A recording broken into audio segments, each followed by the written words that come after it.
Olá, queridos contadores, contadoras, profissionais da área e afins, participantes do Pensar Contabilidade.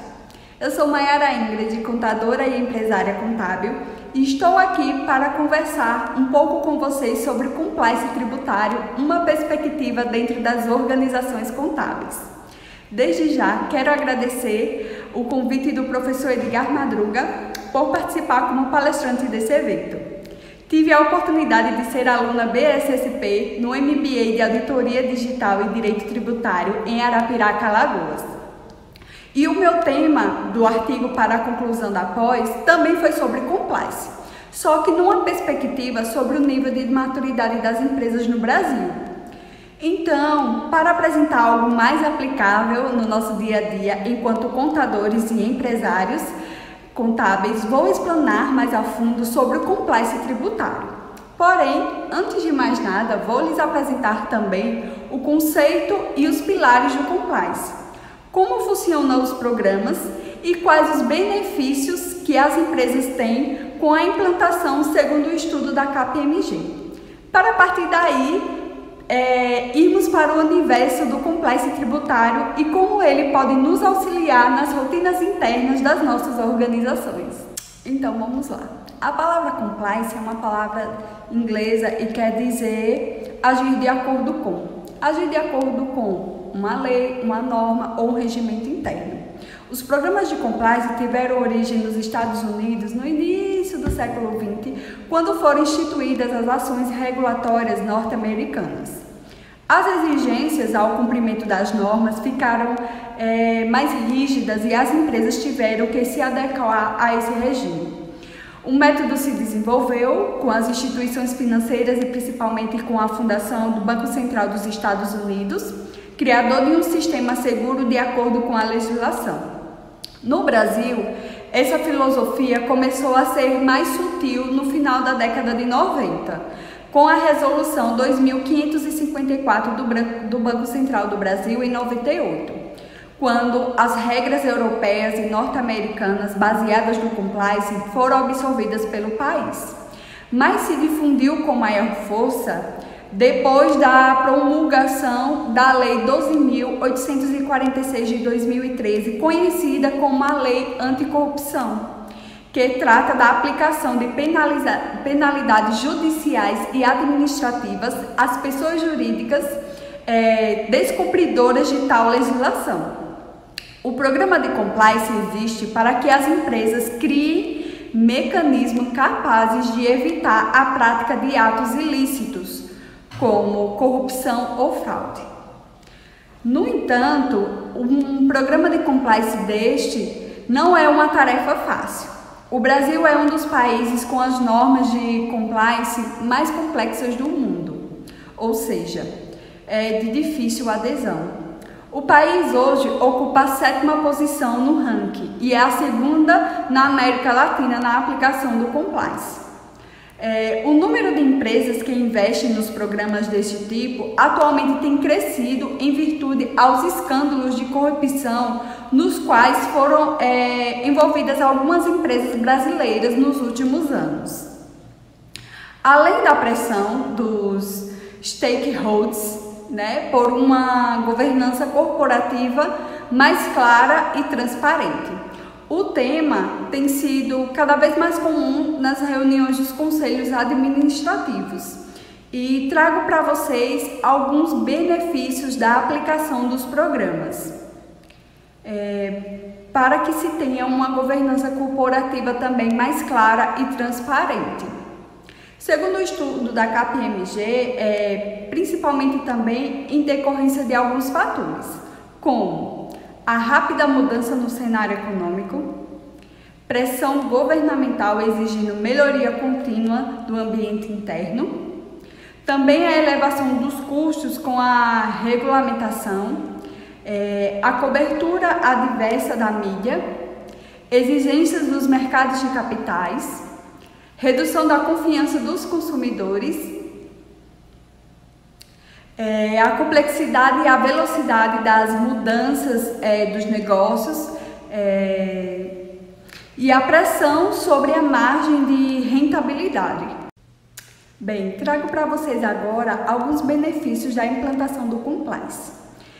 A implementação deste programa traz benefícios para empresas de qualquer porte, dentre os quais podemos destacar a melhora da imagem da empresa, das satisfações dos funcionários, da produtividade, da retenção e atração de talentos, capacitação de recursos e vantagens competitivas.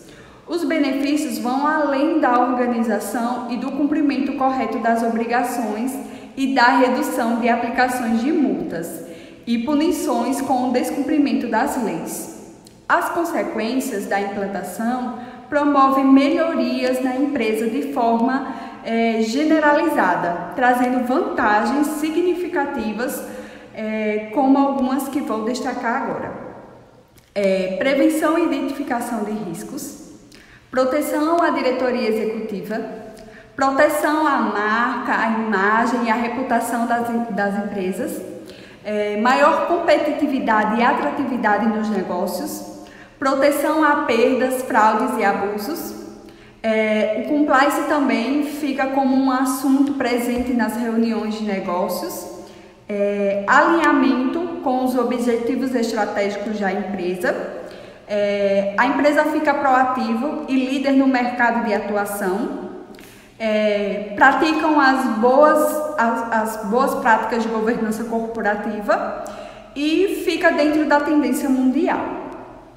Trago para vocês agora esta figura da pesquisa da KPMG em relação à eficiência versus eficácia da estrutura de compliance. Esta figura demonstra a relação entre a eficiência operacional e a eficácia da estrutura de compliance. À medida que os dois itens crescem, há uma melhora nos controles e processos internos, permitindo um gerenciamento integrado do compliance, garantindo vantagem competitiva à organização. Definem o programa de compliance como um sistema complexo e organizado, formado por diversos componentes que integram entre si e com outros componentes no processo de implantação. Esses componentes são denominados pilares.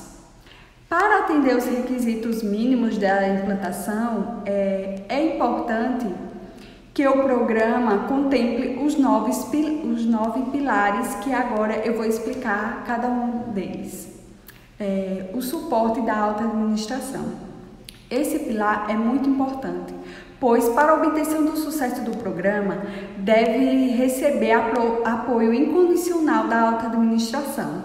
Além disso, as empresas precisam nomear um profissional capacitado para o cargo de responsável pelo programa, que tenha autonomia para prevenir, detectar e punir os desvios de condutas antiéticas.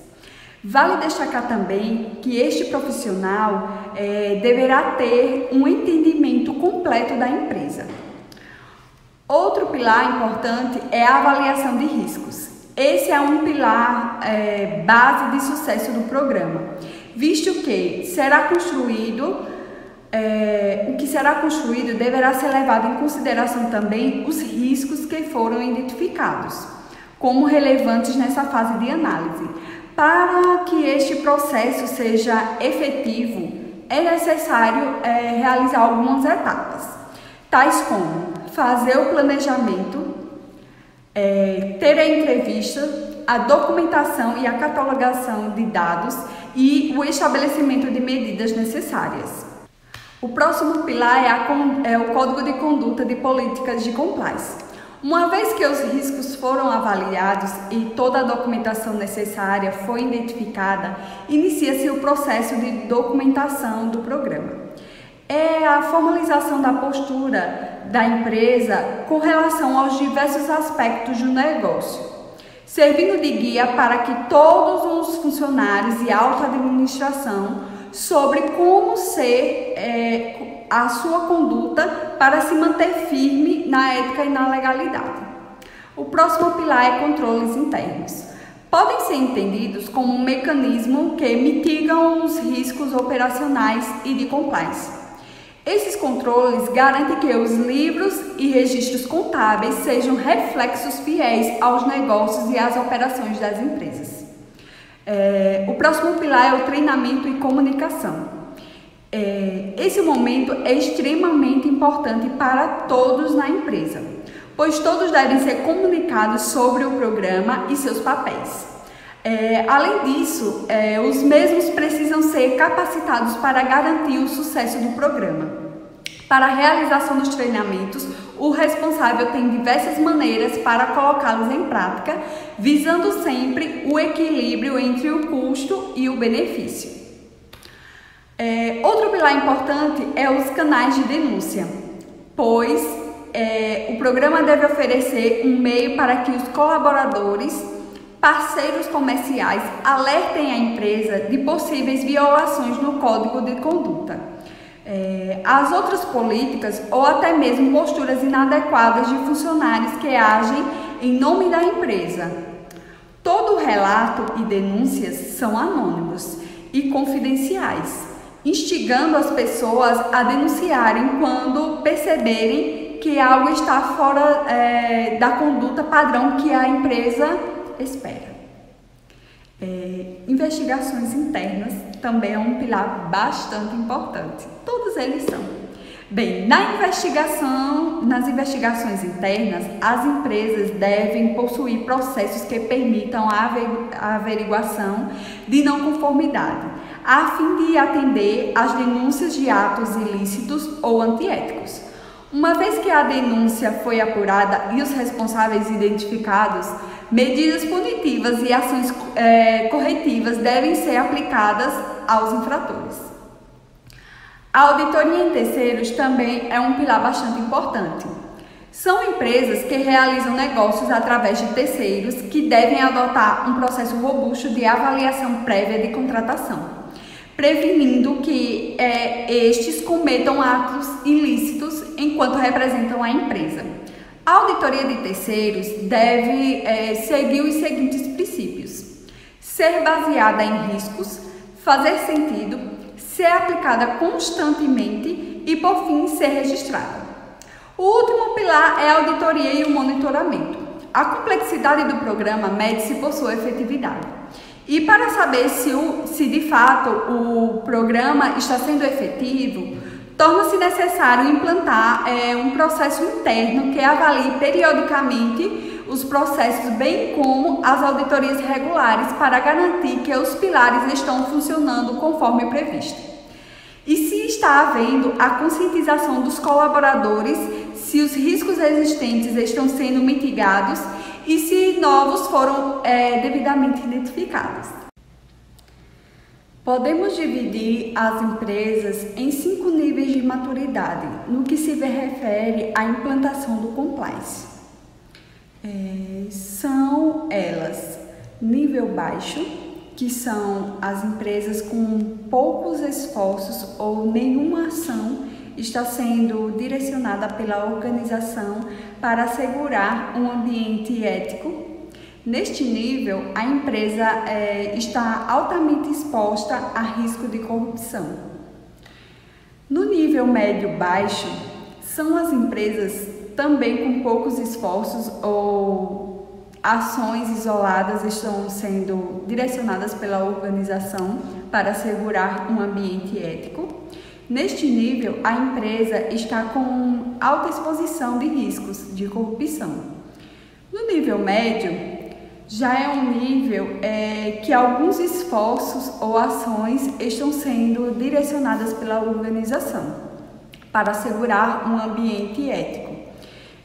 Há necessidade de desenvolver a estrutura de compliance, pois existem alguns gatilhos que expõem a empresa a riscos de corrupção. No nível médio-alto, já existem ações concretas do programa que estão sendo direcionadas pela organização para atingir um ambiente ético. Ainda estão presentes alguns fatores que expõem a empresa a riscos de corrupção neste nível. Mas no nível alto, a organização já adota um bom conjunto de ações de um programa de compliance, a empresa deve apenas assegurar-se a efetividade e a continuidade e a revisão constante das ações do programa em sua totalidade.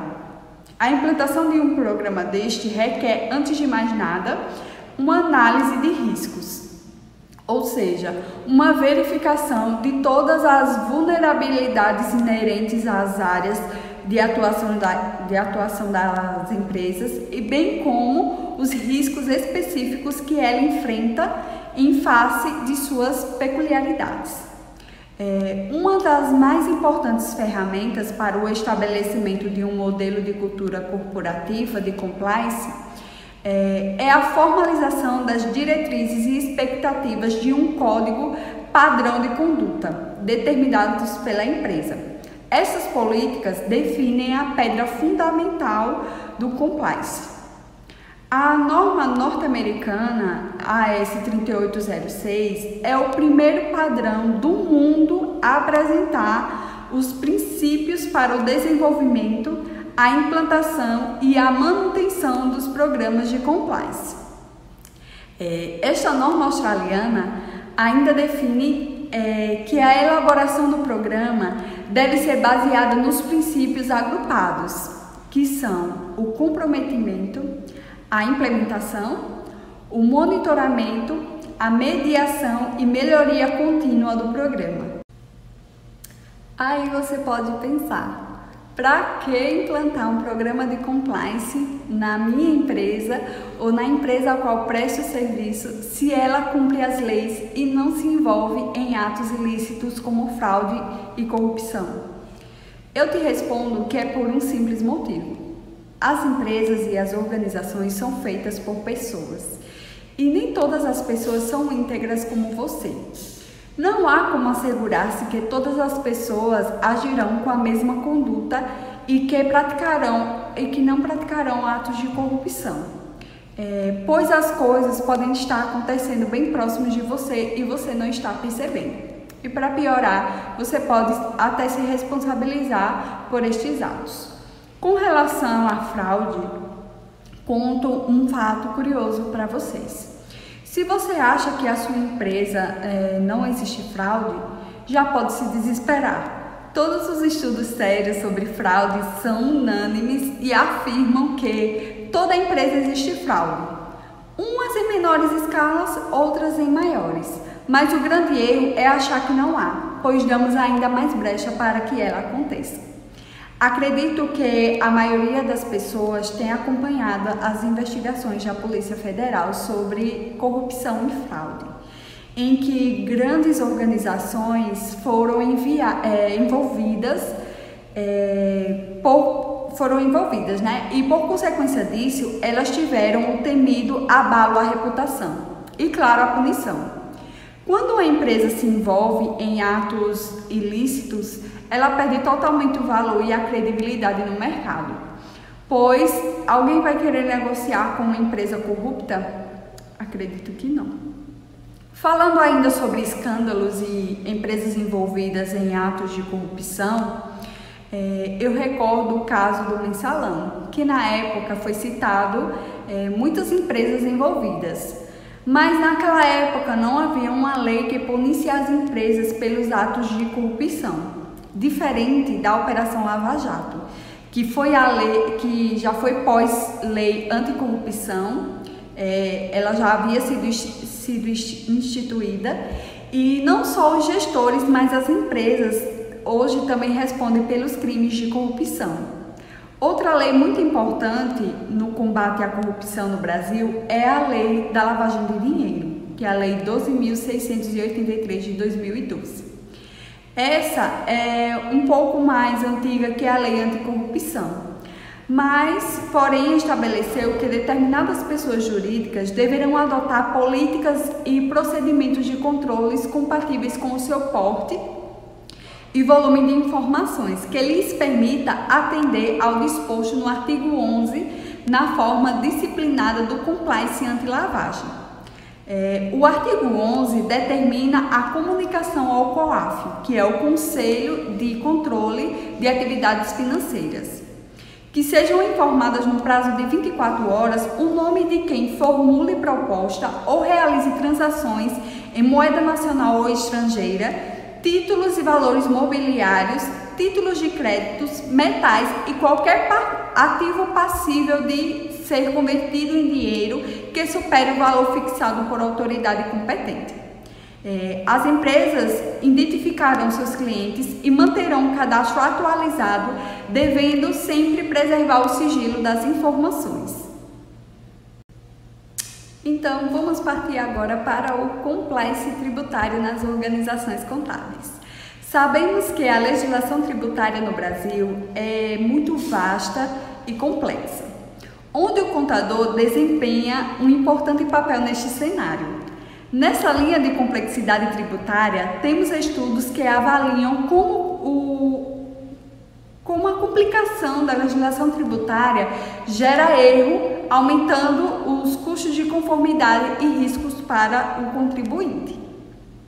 No campo da legislação e legalidade, não podemos negar os passos relevantes que o fisco percorreu nas últimas décadas. Prova disso está nas célebres execuções das auditorias, dos dados de eficiência e principalmente do acompanhamento do contribuinte. Quem trabalha na área fiscal das empresas sente a corresponsabilidade deste avanço refletido na prática.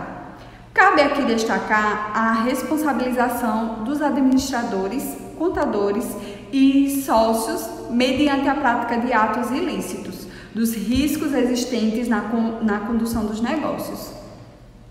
Não há dúvida de que, do ponto de vista tributário e fiscal, que manter uma empresa no Brasil é uma tarefa de alta complexidade. Para dizer, assim, o mínimo, né? Pois são mais de 90 tributos e dezenas de obrigações acessórias. Além disso, estima-se que são publicados diariamente 50 atos legais de legislação tributária. Para além do próprio peso dos tributos, todo o processo relativo à apuração dos cálculos e pagamento de impostos e contribuições é por si só uma coisa muito complexa e exige um envolvimento de todo um conjunto de profissionais na implementação de sistemas e atualização constante dos departamentos responsáveis por estes processos. Estar em não conformidade tributária traz consequências para a sociedade, como redução da arrecadação, descumprimento de obrigações acessórias e o desequilíbrio concorrencial. Há interesse por parte do Estado que as empresas estejam em compliance tributário? Sim, há, pois através dele é possível incrementar os níveis de arrecadação, contribuindo assim com o movimento global anticorrupção. Há interesse por parte das empresas estar em compliance tributário? Também há. Para evitar sanções pecuniárias, fiscalizações severas, regimes especiais direcionados a devedores contumazes, prática de suborno e manter a reputação da empresa. As empresas atentas em evitar as penalidades legais passaram a investir e a aderir ao programa de compliance para prevenir condutas ilícitas. Muitas realizam treinamentos e usam ferramentas de monitoramento e controle. Além de todos os motivos de complexidade que temos na implantação do compliance, ainda temos o fator cultura, que é muito forte. Quem nunca ouviu um empresário ou até mesmo um parente falar: eu pago tributo, mas não sei onde é usado, não sei onde o governo investe? Bem, um fato não justifica outro. Não é porque o governo não faz a parte dele que temos que deixar de fazer a nossa. O fato gerador do tributo aconteceu e tem que ser recolhido. Os estados têm incentivado a prática do compliance tributário, mas assim no âmbito do ICMS. E aqui em Alagoas temos a Lei 8085 de 2018, conhecida como a Lei do Contribuinte Arretado. Nela, o contribuinte é premiado caso mantenha boas práticas no âmbito tributário. Também em pesquisa, só aqui no estado de Alagoas, temos o regulamento do ICMS com mais de 1.000 artigos. Em 2019, foram emitidas mais de 50 instruções normativas, sem falar em decretos, portarias e comunicados. Lembrando que estamos falando apenas de um tributo que é, no caso, do ICMS, sem falar em PIS, COFINS, Imposto de Renda e Contribuição Social. Trago para vocês um clássico erro comum que acontece nos escritórios de contabilidade. Imagine a apuração do PIS e COFINS, onde você é uma indústria e precisa tomar crédito da energia elétrica. Na apuração, você se acredita da energia do Parque Fabril ou se acredita do valor da energia de todos os departamentos? Bem, o correto é se acreditar da energia de todos os departamentos, pois só se acredita da energia do Parque Fabril na apuração do ICMS. Viram como é diferente a legislação de um tributo para o outro? O grande erro é achar e usar a mesma interpretação para tributos diferentes. Nesse sentido, é primordial que, dentro da gestão de tributos ou departamentos tributários das empresas, tenha uma área para avaliar questões tributárias de forma estruturada e organizada. Nas empresas maiores, o próprio contador é o encarregado desta tarefa. Já nas empresas de maior porte, o contador precisa de uma estrutura mais pesada de pessoas e tecnologias que lhe auxiliem e permita fazer esse trabalho com excelência. Bem, o compliance tributário dentro dos escritórios de contabilidade atua para manter a qualidade das informações, pois a complicação de obrigações acessórias e outras informações prestadas ao fisco exigem uma alta dose de cuidado. Para as empresas brasileiras, essa área se tornou extremamente estratégica, pois o grau de risco de conformidade é muito alto. A exemplo disso, temos a exigibilidade da entrega do SPED, que exige um compromisso especial com os prazos e com a qualidade das informações prestadas ao fisco, pois para usar o sistema de forma adequada, você precisa praticamente de todas as informações geradas e controladas pela empresa. Então você pode estar se perguntando, como organizar um programa de compliance num cenário tão complexo? Então, anota aí as dicas, pois este programa pode ser organizado por meio de alguns protocolos e planos de ações, revisões periódicas e principalmente por meio de manuais e procedimentos diários de planejamento, de estudos rotineiros da carga tributária e avaliação periódica. Esses procedimentos poderão ser feitos por departamentos efetivamente criados para isso, ou mesmo ter uma empresa externa responsável por essas revisões e acompanhamento. Por onde começar então? Vamos às dicas. Faça o acompanhamento e o monitoramento das obrigações acessórias.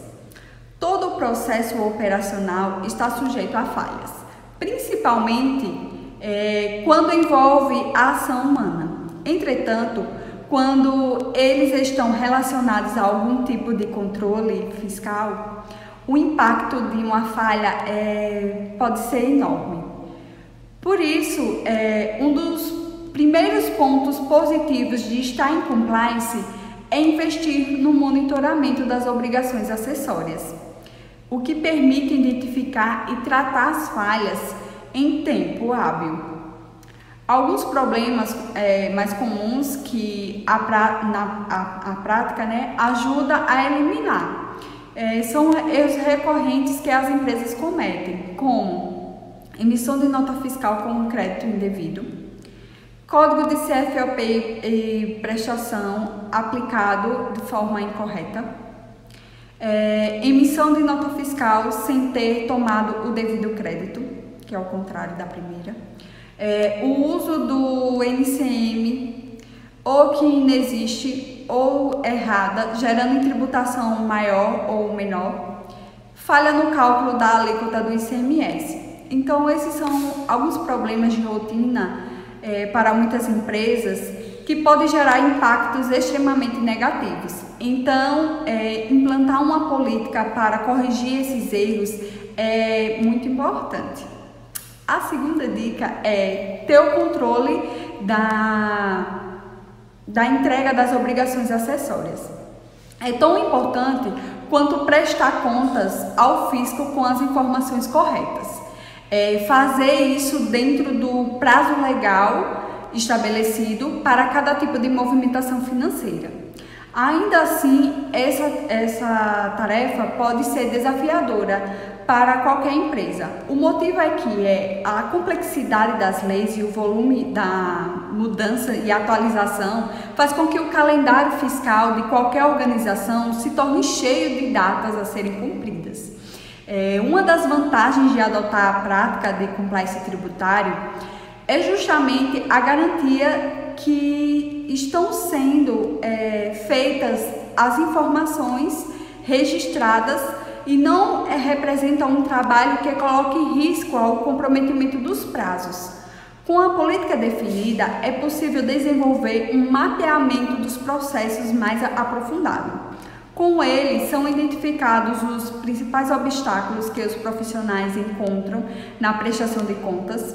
Sendo assim, é possível adotar medidas para facilitar esse trabalho, evitando que o fisco seja sempre a ameaça para o desempenho de cada setor. Manter um planejamento e um cronograma atualizado é algo extremamente valioso, que os prazos devem ser inimigos da organização.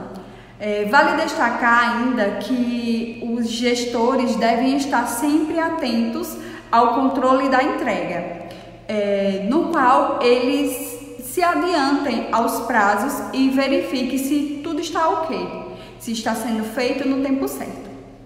A terceira dica é o armazenamento e a organização dos documentos. Bem, o armazenamento de documentos traz uma dificuldade natural para muitas empresas.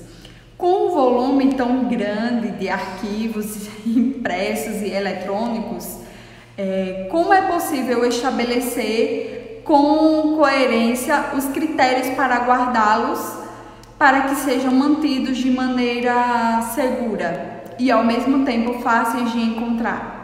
Bom, o compliance, como já falei anteriormente, tem como um dos seus pilares principais a otimização do armazenamento e da organização dos documentos.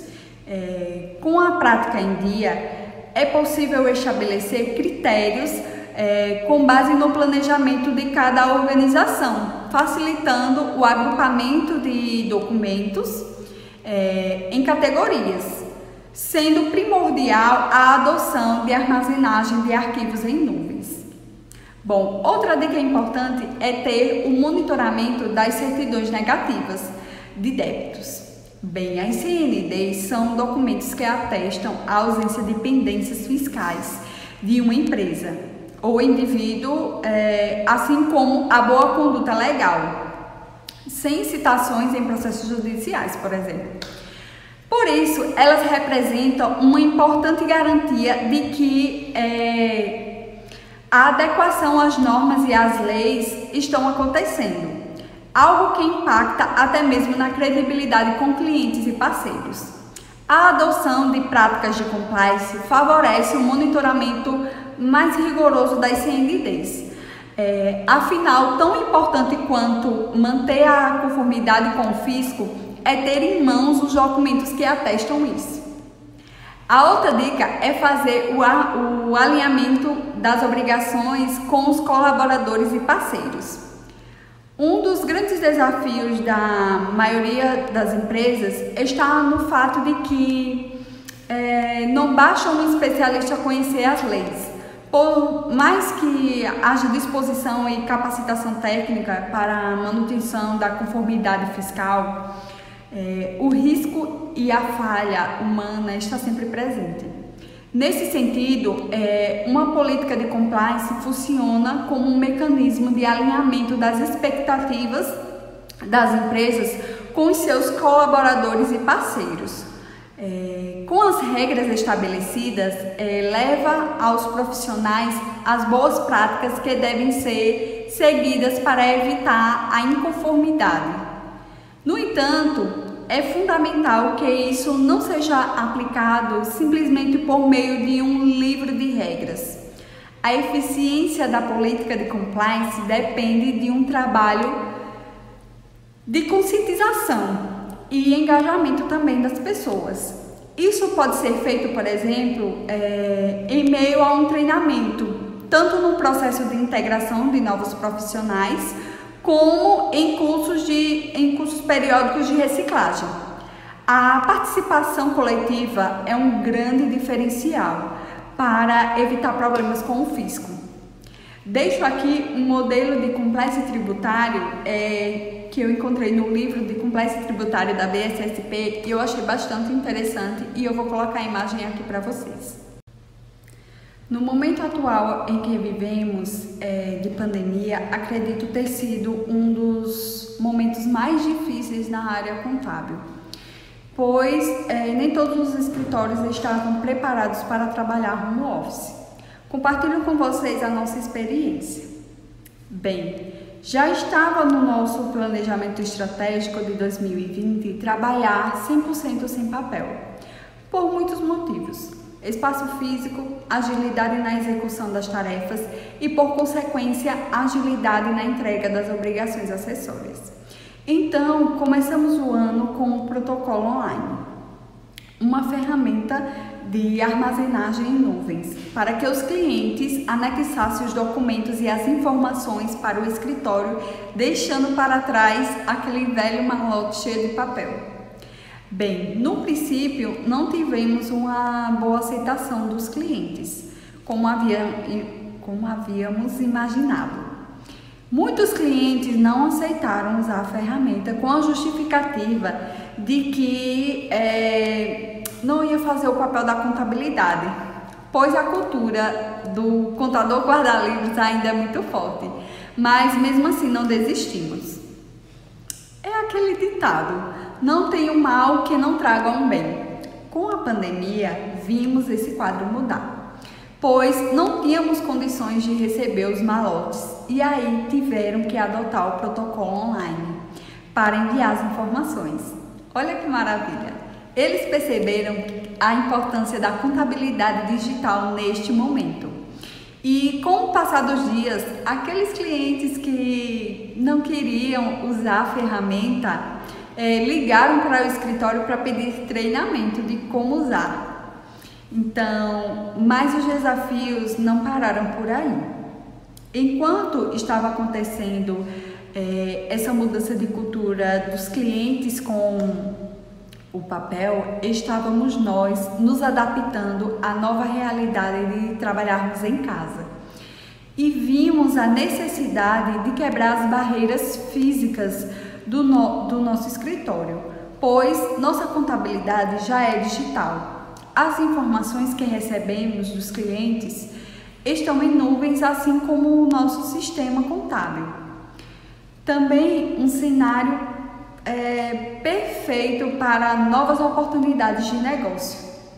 Acredito que o trabalho home office vai ser ainda mais explorado dentro da nossa classe, para os escritórios que já são digitais. Porém, alguns desafios como o controle do trabalho executado e a interação interpessoal com as demais pessoas é um desafio ainda.